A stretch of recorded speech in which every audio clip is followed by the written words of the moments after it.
This one says prove sine of 3x is equal to 3 times sine of x times cos of x squared minus sine of x cubed. Okay.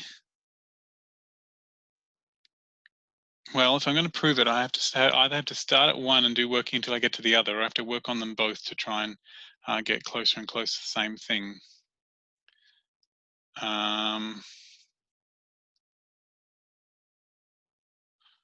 I think what I might do is just start with this, because I know that there's some formulas that allow me to do addition of things, and I know that there's one for 2x, so I'm trying to maybe separate that 3x into an x and a 2x and see what happens.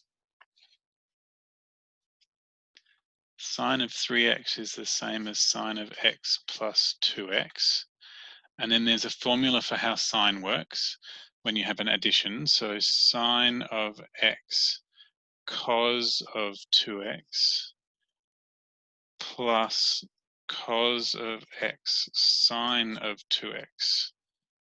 Yep, sine turns into cos and sine are added together. And this would be a minus if that was a minus. Yep, that's okay. Okay, and cos of 2x has a formula.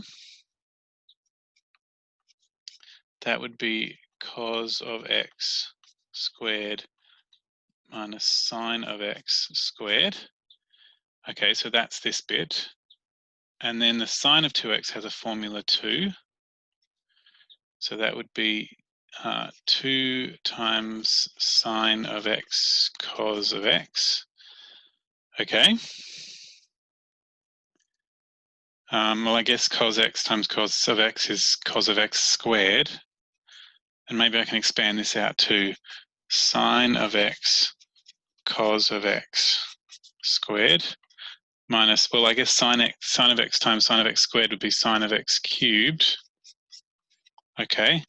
And in this bit here, there'd still be a 2, there's still a sine of x, and there's also a cos of x squared. Okay, now there's one of them here and 2 of them there, so that's 3 of them.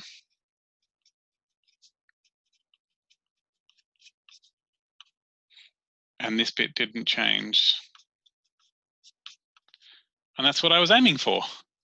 All right, well, that didn't take too long. Very nice.